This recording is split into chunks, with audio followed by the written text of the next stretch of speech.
Atxaldeon, seiak badia eta apirileko osoko bilkurai hasiera emango diogu. Bai, betiko modu lehenengo puntua akta onartza litzateke, martxoan 25ean egin genuen plenoko akta daukagu, ez daitu honen inguruan zerbait aipatzeko bada hon.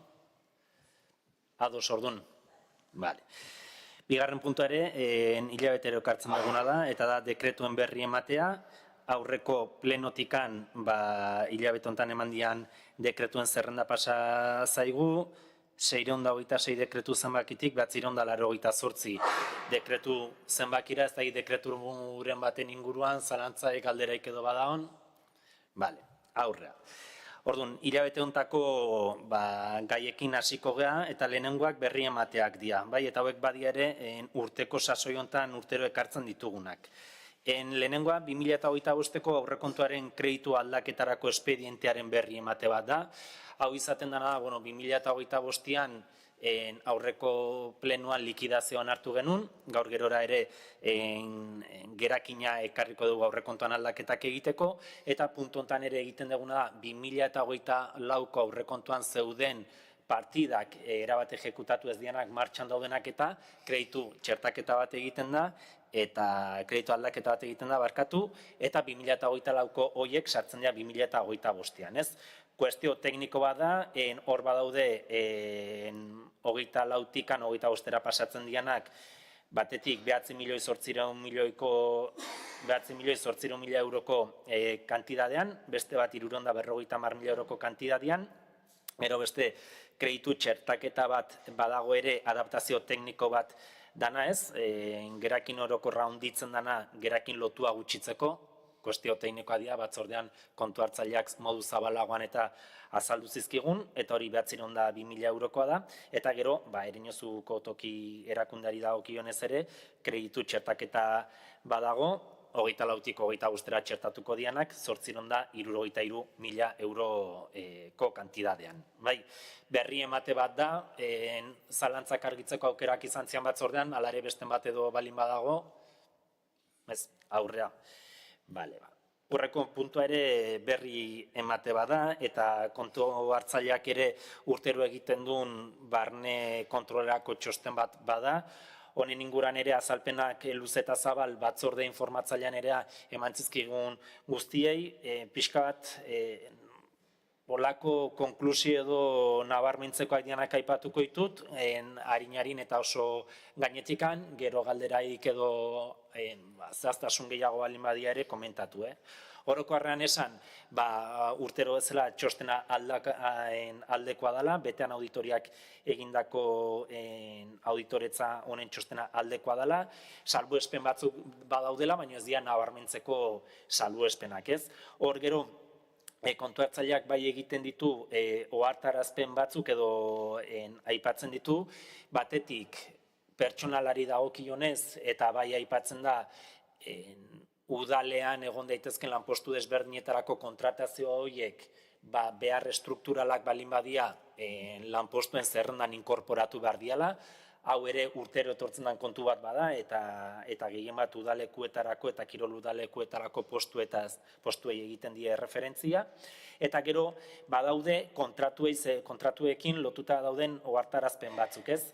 Egia kontratu batzuk jada iraungita badaudela, eta ohartarazpen bat egiten dugu kontratu horiek berritu egin behar diala, edo lehiaketa horiek berriz ere atera egin behar diala indarrean dagokion bezala jartzeko, eta gero bestetik badaudela kontratu txiki batzuk urtean zehar ere akumulatu egiten dianak eta kontratu txikien nolabaiteko prozedura edo kantitateak pasa edo gainditu egiten dituztenak, ez? Hauek adibidez izaten dira askotan hornikuntzarekin zerikusia dutenak, ez? Momentuan material batzuk behar izaten dira zenbat mantendun lanetarako eta horiek aurre ikustea adibidez zaila izaten da, ez? Eta horietan era gertatzen dira. Modu batean edo ulertzeko, ez? Eta esaten dugun kontratu hauen nolaitet arauan jartzeko edo ekintza plan bat proposatzen da, hor badago, sail bakoitzeko teknikariak ere azalpen txostenak egin dituzte eta azalpenak baditugu ze puntutan dauden iraungita dauden kontratuiek, zergatik dauden iraungita, eta hori nolabait buelta emateko edo konponbidean jartzeko ze pauso ematen nahi dian, eta, pixkat hori dena jasotzen du txosten honek. Baina esan bezala, onartutzat ematen dela, nolabait, auditoria edo aldekoa dela, txosten aldekoa dela, salbuespen batzuk badaudela, eta ohartarazpen hauek, ja bidean edo jarrita daudenak ekintza plan baten bidez aurre egiteko. Bai, zait honen inguruan, galderarik, azalpenik edo nahi dan? Bale, perfecto, oso ondo, urrunga pasako ga, esan bezala, hau berri emate bat bazan. Bai, kontu ekonomikoakin jarraituz, hau berri emate bat baino ja erabakitzeko kontu bat bada, eta iruzurraren aurkako plana gaurkotza litzateke. Bai, hau, pixkat testu inguruan jartzeagatik, COVID-aren ondoren egontzean suspertze eta resilientzia mekanismotik datozen, Next Generation funtsak eta dian horiek, datozen proiektuetan onuradunak izan alizateko, diru laguntzon horiek jasoan alizateko baldintzetako bat bazan olako iruzurraren kontrako planak onartu behar genitula onuradunak izan nahi genuen erakunde publikoetan, eta 2022ko martxoko osoko bilkuran onartu genuen, bai. Kontua da geroztik hainbat lege aldatu egin diala, eta plan honek bai eskatzen dula gaurkotze bat egitea, ez? Orduan, proposatzen dena da, legeak izan ditun aldaketa hoietara egokitzeko, guk 2022ko martxoan onartu genuen iruzurraren kontrako plan hori gaurkotza, ez? Testu hori ere batzordean zabalago azaldu zen, eta funtsean hori izango litzateke. Bai, honen inguruan, zerbait aipatzeko alderarik ez, hau bai bozkatzea pasako ga. Bai, iruzurraren aurkako planaren gaurkotzaren aldeko botuak, hau batez onartzen da hortaz. Bale. Seigarren puntua ere, normalean urtero garaitxu hontan ekartzen dugun puntua da. Lehen aipatu dut aurreko plenoan 2024ko likidazioaren berri ematen degula, eta orduan aipatu genuen, pleno hontan ekarriko genula likidazio positibo hortan ateratzen zan diru hori ze inbertsiotara bideratuko genuen. Bai, orduan, puntu hau izango litzateke kredituaren aldaketa, 2025ko barkatu aurrekontuaren aldaketaren hasierako onarpena egitea. Eta itxongo jatzen momentu batean, zehari naiz hemen dokumentu bat bilatzen, bai.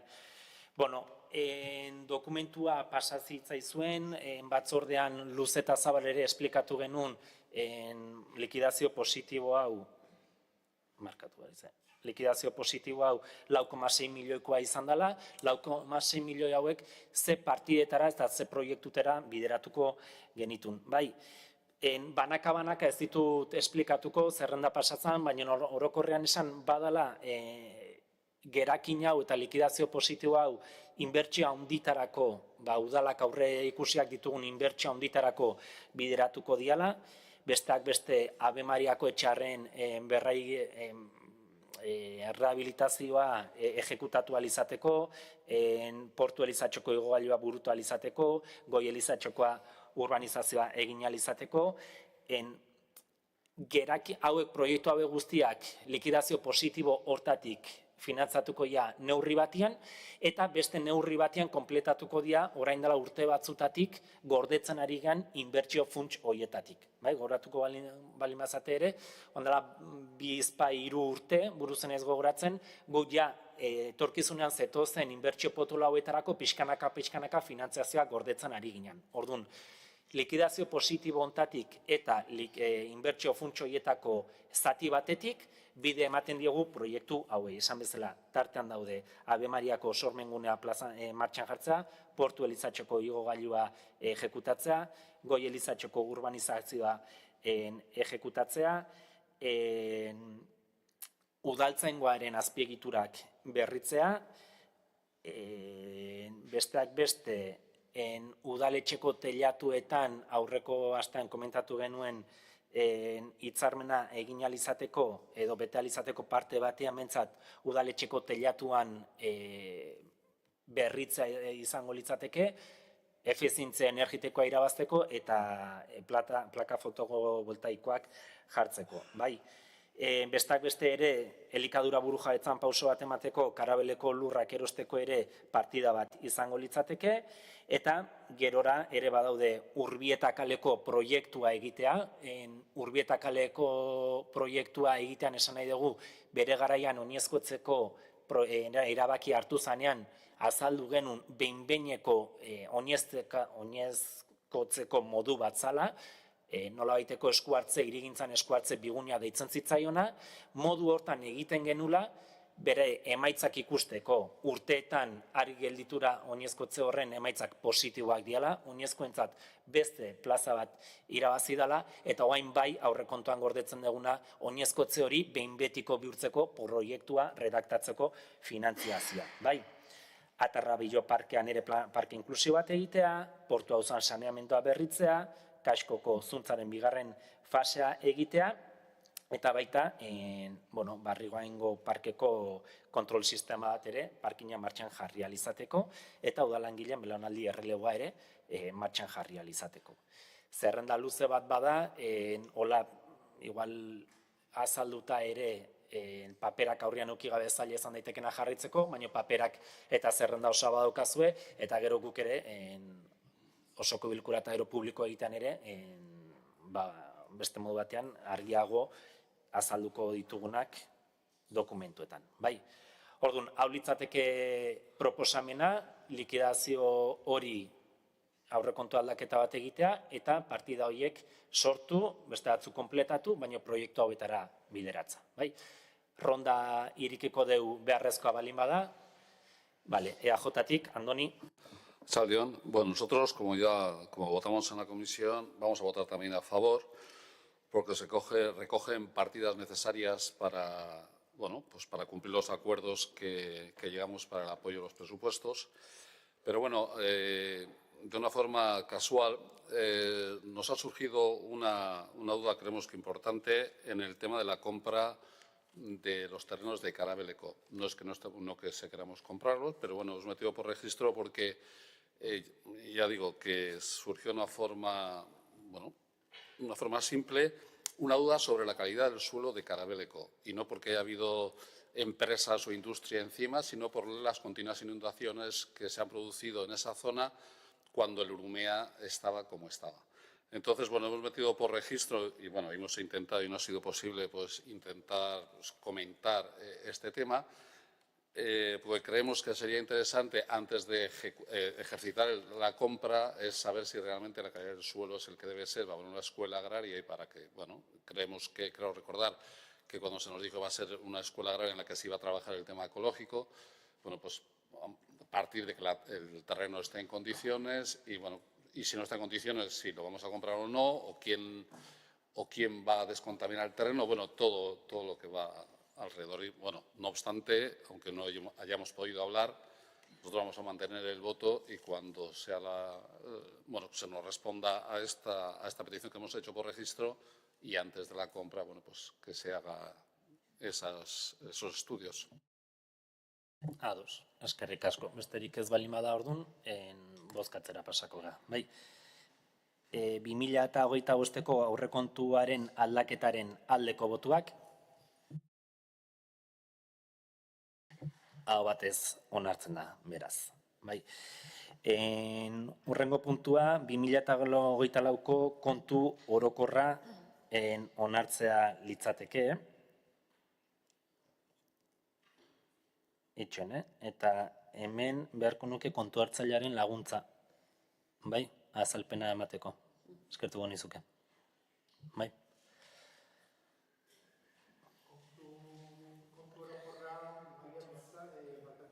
Mikrofonoa...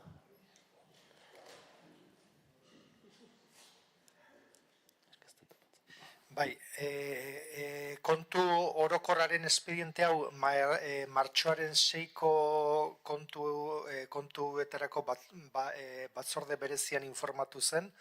han espedientaren azalpena eman zen, kontu orokorrak funtsean likidazioaren eta dokumentazio kontablearen datuak hartzen ditu bere barne.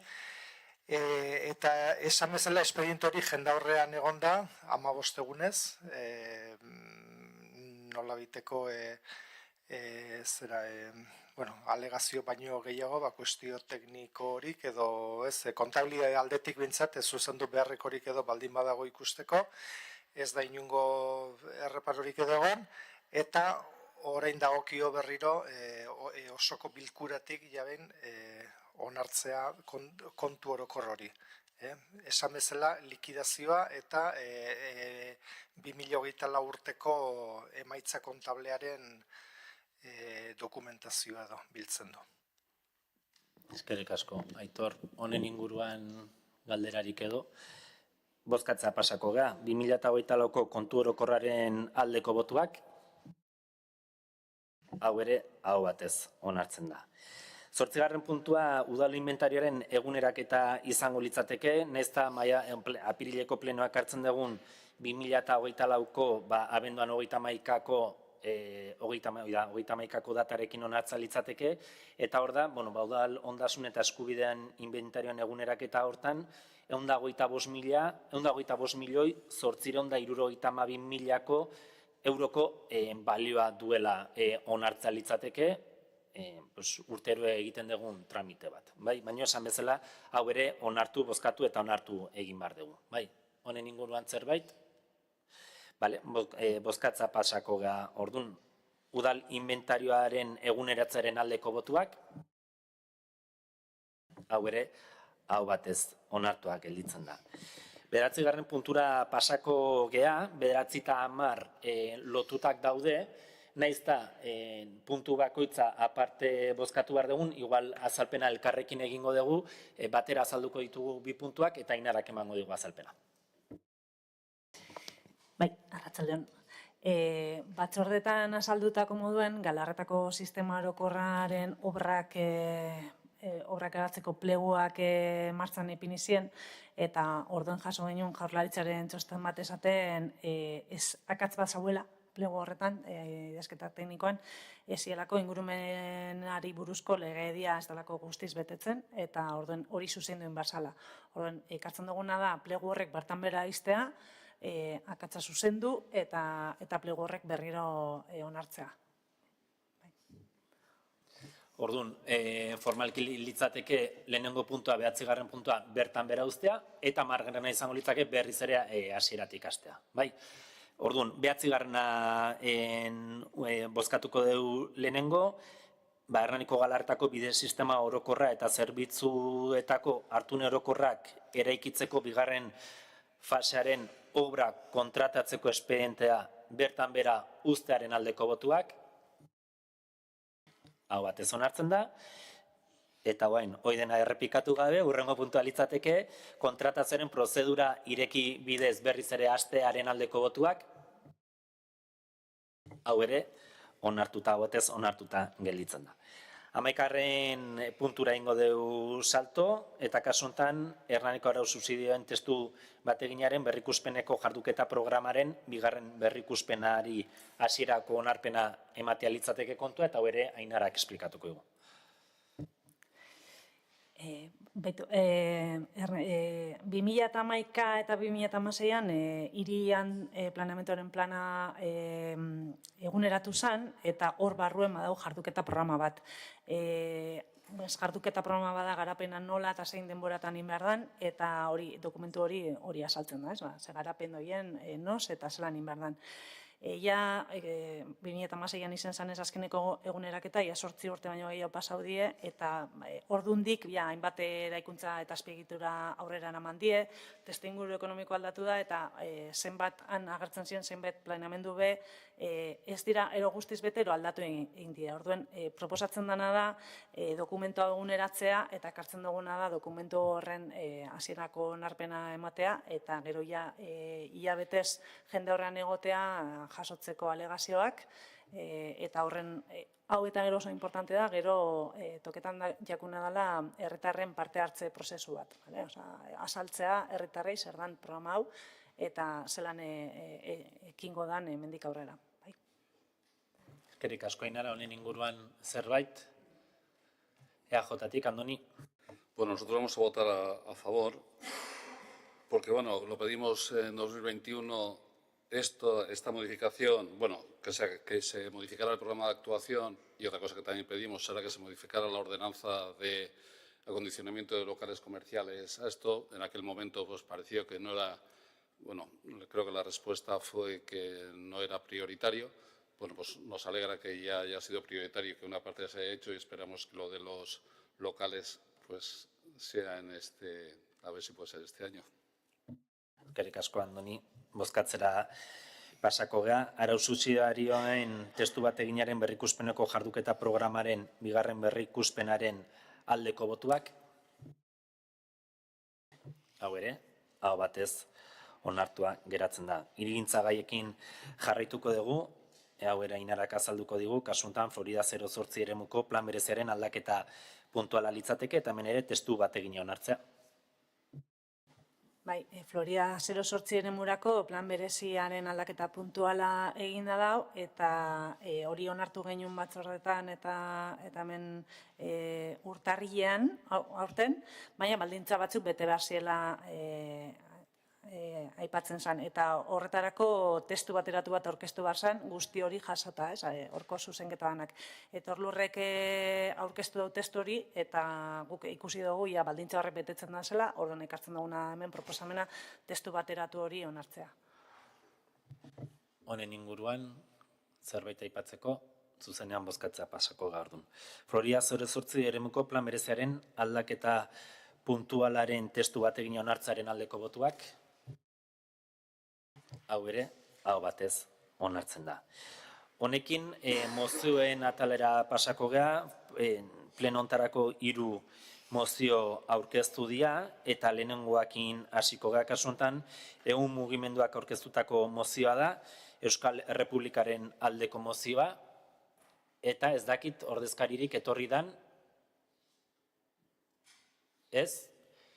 Bale, proposatzen detena da mahai gainean uztea, guk bai egiten duguna da, eta ehunekoekin alaxe komentatu genuen, mozioari edo eragile batek mozioa sartzeko eskatzen duenean, beti eragile horri mozio hori defenditzera etortzeko esaten diogu, komentatu ziguten etorriko ziala plenoa, ez dira etorri, beraiena da mozioa, orduan proposatzen duguna da, mozioa mahai gainean uztea. Bai, Elkarrekin Podemosetik Lourdes. Lo que hemos leído por ahí es que EUN se ha disuelto. EUN que se ha disuelto, entonces difícilmente van a venir a presentar nada. Lo hemos leído en NAIS más, no sé. Bai, notizia hori da, baina handela gutxiko kontaktuak izan dira guk ere bereiekin egin dugunak, eta, bueno, guk hartu genuen konpromisoa berresten dugu, bide ematea mozio honi, ez da ordezkaririk etorri, belaz, mahai gainean utziko dugu. Bai. Eta urrengo 2 mozioak badia gai berarekin lotuak daudenak, kutsadura mailarekin lotuak daudenak, eta Zubietako erraustegitik gertu egin dian analizi batzuk analizi batzuek ondorioztatu dute sortu daitezkela osasun arrisku batzuk, eta horien inguruan mozio bat Elkarrekin Podemos udaltaldeak aurkeztu du, eta beste bat EH Bildu udaltaldeak bien arteko lanketa bat eginda, hemen proposatzen duguna, irutza bazaizua azaldukoen nik, udaltalde bakoitzak gure mozioak erretiratu egingo ditugu, eta azalduko duguna da, mozio 2 udaltaldeen artean adostu dugun mozio bat. Ez dakit zuen mozioan inguruan edo erretiratzaren inguruan zerbait aipatu nahi zuen, Elkarrekin Podemosetik, EH Bildutik ez, esan dako ordun. Bakoitzak, udaltalde bakoitzak aurkeztutako mozioak erretiratu egiten dugu, eta jarraian 2 udaltaldeek adostu dugun mozioa defendituko dugu. Bai? EH Bildutik, itxaso. Hori da, arratsaldeon, bi taldeen artean irakurriko dugu testuan, nik irakurrikoet zioa, eta gero azken eskatzen diren 3 puntuak irakurriko dituzte Elkarrekin Podemosetik. Xabik esan bezala, Zubietako erraustegiaren inguruko mozioa da bitaldeek aurkezten duguna. Toxico Watch Fundazioak eta Zero Waste Europe gobernuz kanpoko erakundeak Europako kutsatzaileei buruzko ikerketetan dioxinen, PFAS-en eta metalastunen maila kezkagarria detektatu dituzte Zubietako erraustegiaren inguruko eremuetan. Kutsatzaile horiek lurrean, uretan eta landarerian aurkitu dira, baita oiloen arrautzetan ere. Txosten horren arabera, Hernanin, Andoainen eta Lasarten PFAS konzentrazioek Europar Batasunak ezarritako gehieneko mugak gainditu dituzte. 2024an PFASak ere detektatu ziren Andoainetik gertu muino batean kokatutako edateko uraren iturri batean. Hernanin, Zubietako erraustegitik 3 kilometro terdi ingurura aztertutako arrautzetako batek Toxico Watchen arabera, azken 13 urteetan Europan erregistratutako dioxina maila altuena zuen. Europar Batasunaren legezko muga baino 10 aldiz handiagoa. Goroldi olaginek ere 2020an erraustegia lanean hasi aurretik neurtutako dioxina konzentrazio erreferentzia mailak baino 300 aldiz handiagoak erakutsi zituzten. Etxe bizitzetatik, parkeetatik eta eskoletatik hurbil dauden eremuetan ere metal astunak hauteman dira, hala nola beruna, merkurioa eta artxenikoa. Datu horiek baliagarriak dira ingurumenean eta elikatze katean toxikoen metatze arazo bat dagoela identifikatzeko, eta hori arriskutsua da inguruko biztanleen osasunerako. Horrez gain, ikerketaren emaitzetatik ondorioztatu da datuek erakusten dutela utzi egiten duela ingurumenaren ikuskapenerako sistemak. Eta erraustegietatik gertu bizi den jendea arriskupean dagoela. Sustantzia kimiko toxikoen eraginpean dagoelako. Legeak baimendutako mailaren oso gainetik. Toxikoen metaketa hori Zubietako erraustegiarekin lotuta egon liteke. Edo agian beste kutsadura foku batzuekin. Hala nola beste industria jarduera batzuekin edo ibilgailuen zirkulazioarekin. Beraz, foku kutsatzailea edo kutsatzaileak aurrez zehaztu nahi izan gabe, datu ukaezina da benetako arriskua dagoela erraustegiaren inguruko eremuan eta herrietan pertsonen eta ingurumenaren osasunean. Hernani Zubietako erraustegitik gertu dagoen neurrian eta Hernaniko herritarren osasuna bermatzeko ardura geure eginda, Hernaniko udalbatzak honako adierazten du. Kaixo, arratsaldeon. Eta mozio honen adostutako puntuak hauexek dira. Hernaniko udalaren osoko bilkurak Gipuzkoako aldundiari, GHKari eta Eusko Jaurlaritzari eskatzen die gure eremuan kutsadura fokuak ote dauden zehazteko eta kutsadurak eragindako eremua esartzeko eta herritarrei behar bezalako gardentasunez argibideak eta azalpenak emateko. Hernaniko udalaren osoko bilkurak ingurumen kalitatea eta osasun publikoa zaintzeko ardura duten erakundei Gipuzkoa Foru Aldundiko Jasangarritasun Departamentua, GHK eta Eusko Jaurlaritza eskatzen die deskontaminazio plan bat ezar desatela, behar diren inbertsio eta neurriekin. Kutsadura mailak biztanleriaren osasunerako eta ingurumerako balio seguruetara murrizteko eta Hernaniko osasun publikoa, ekosistema eta elikadura segurtasuna arriskutik kanpo egotea berman dadin. Bi azterlan kontra jarri daudenez, Hernaniko osoko bilkura eskatu du GHK eta Gipuzkoako Jasangarritasun sailak erakunde independiente bat sortzea, susta dezatela azterlan gehigarriak egin eta eraginpeko eremuen benetako egoera zehazteko. Eskerrik asko. Eskerrik asko Itxaso eta Jaione. Ronda irikiko dugu beharrezkoa balin bada. Ricardo PS-etik, Euskal Sozialistako udaltaldetik. Bai, kaixo, arratsaldeon guztioi. Yo creo que sinceramente con esta moción no se está buscando lo que realmente se dice. Y lo que realmente se pedía en esta moción era garantizar la salud pública de la ciudadanía y creo que no se está buscando eso. ¿Y por qué digo esto? Y voy a leer textualmente la moción, textos de la moción. Esta acumulación de tóxicos podría estar relacionada con la incineradora de Zubieta o quizá con otros focos de contaminación o con otras actividades industriales o el tráfico rodado. Por lo que, sin querer predeterminar el foco o focos contaminantes, Lo que es un dato irrefutable es que existe un riesgo real en la salud de las personas y del medio ambiente en la zona y pueblos alrededor de la incineradora.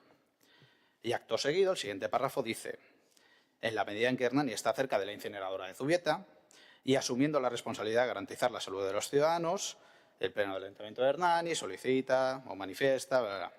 Es decir, que por un lado nos están diciendo que puede ser la planta de Zubieta y por otro lado que puede haber otros focos contaminantes, pero nos inciden, nos encaminan a pensar ya que es la planta de Zubieta. Y además todo esto poniendo en valor, o por lo menos al mismo nivel, el informe de la Fundación ToxicoWatch con la del Instituto BioGipuzkoa, que además está BioGipuzkoa monitorizando desde 2019 de manera continua las emisiones emitidas por la planta de Zubieta y comparándolas con una zona de control donde no hay influencia de esta planta. Y los datos reales han dicho, según ese informe de BioGipuzkoa, al cual yo le doy más veracidad que el de ToxicoWatch, que no hay riesgo ni para la salud ni para el medio ambiente. ¿Y por qué le doy más veracidad al Instituto BioGipuzkoa? Bueno, pues porque forma parte de diferentes redes, tanto internacionales como nacionales, y que además cuenta con un certificado del Instituto Carlos III para la salud, cosa que ToxicoWatch no. El informe de BioGipuzkoa indica claramente que todos los niveles de dioxinas, furanos y otros contaminantes están por debajo de los reglamentarios y que no hay diferencias significativas entre la zona de control y la zona de influencia de la planta. Y considero que los datos reales demuestran que no hay ningún impacto para la salud y el medio ambiente, según ese informe. Como decía, BioGipuzkoa lleva monitorizando desde 2019 tanto el aire como el suelo como los alimentos y también la ciudadanía, porque tiene grupos de control entre la ciudadanía. Y esos datos no han dado datos superiores a los reglamentarios. Por lo tanto, como decía al principio, creo que es una campaña que está desinformando más que otra cosa. En la moción se solicita que se cree una entidad independiente. Y esto me sorprende mucho para que realice informes adicionales, porque entiendo que si se solicita que se cree, y repito, crear una entidad independiente es porque el informe de BioGipuzkoa no es suficiente, o por lo menos no se le da veracidad. Pero es que resulta que en el Instituto BioGipuzkoa participan la OSI de Donostialdea, tiene influencia en el resto de OSIs de todo Guipúzcoa, participa la Diputación Foral, participa la Fundación Ikerbasque, el Gobierno vasco, mediante la Subdirección de Salud Pública y Adicciones de Guipúzcoa. Pero es que además también participan empresas referentes, como puede ser Vicomtec, Cidetec, Osatec, el Instituto Matia, que igual es sospechoso de algo, el Oncológico, etcétera. Entonces, yo me pregunto si no es suficientemente independiente BioGipuzkoa, porque estamos poniendo los dos informes al mismo nivel. ¿Hay que crear otro instituto cuando ya tenemos uno creado? ¿Quién integraría ese instituto? ¿Los mismos que ya lo integran hoy en día? Claro, y lo que más me sorprende todavía, quien ha presentado esta moción son defensores de lo público, cosa que me parece muy correcto, porque en más de un pleno así se suele defender, pero es que este instituto está integrado por entidades públicas. Entonces, parece que no es suficiente este informe de BioGipuzkoa, pero sí el de ToxicoWatch. Por cierto, que también se pide dar explicaciones, y yo me pregunto, ¿explicaciones de qué? ¿De un informe que ha dado un tercero? BioGipuzkoa ya fue a comparecer a las Juntas Generales, donde todos los grupos políticos que estamos en este pleno tienen un grupo político y, por lo tanto, entiendo que todos los grupos políticos de este pleno conocen ese informe.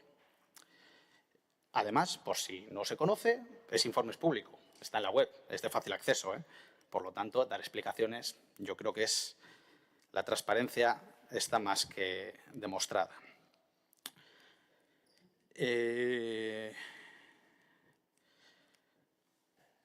Repito, poner al mismo valor el informe de ToxicoWatch y el de BioGipuzkoa, que considero que tiene los certificados y los investigadores suficientemente homologados y reconocidos a nivel mundial, lo único que hace en este momento es desinformar sobre lo que realmente está pasando en la planta de valorización energética de Guipúzcoa. y por lo tanto nosotros vamos a votar en contra.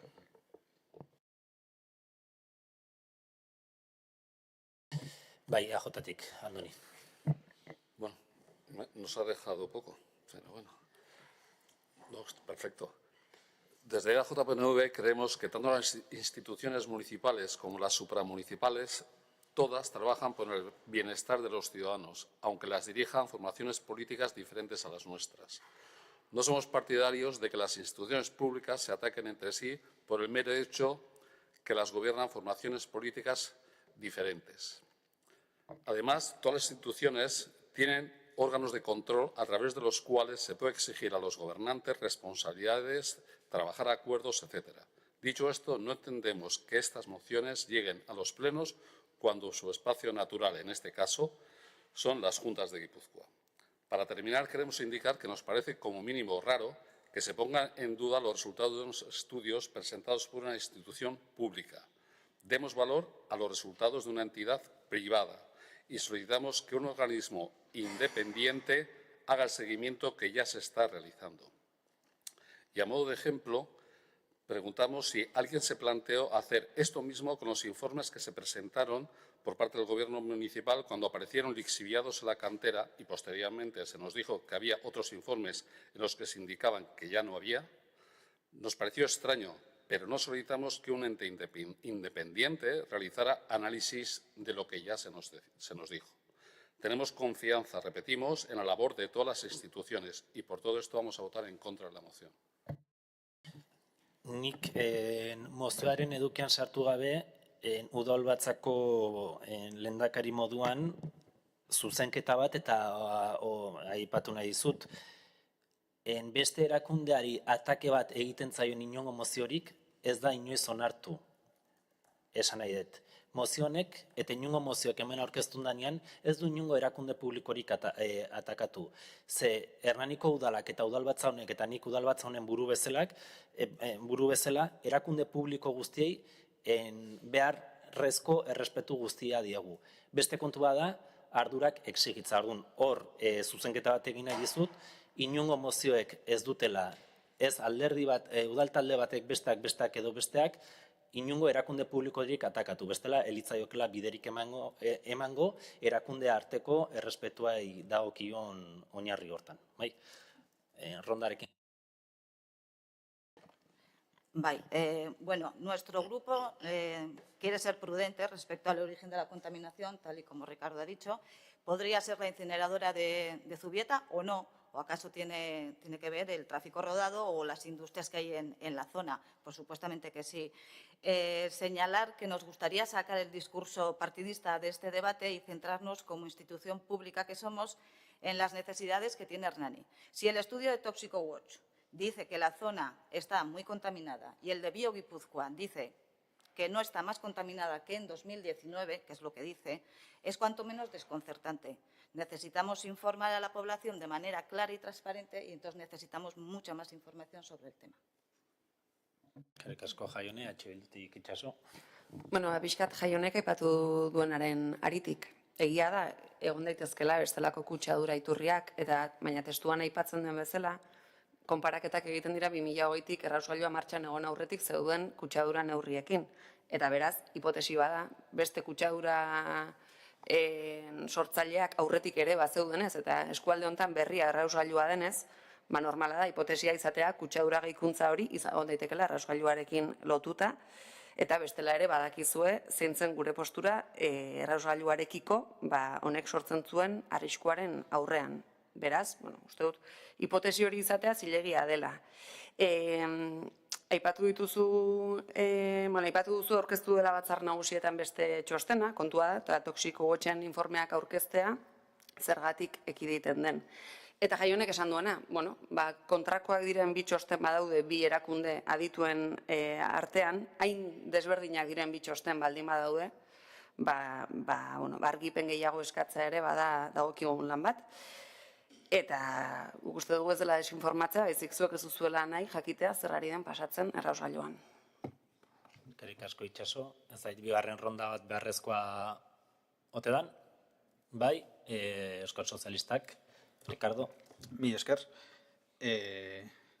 Yo creo que aquí el problema es que se está poniendo al mismo nivel el informe de un instituto público, al que yo creo que deberíamos dar veracidad todos los aquí presentes, con el informe de una fundación, que incluso entrando en la página web solo aparecen 3 personas, profesores universitarios, eso sí, pero 6 personas, no aparecen más.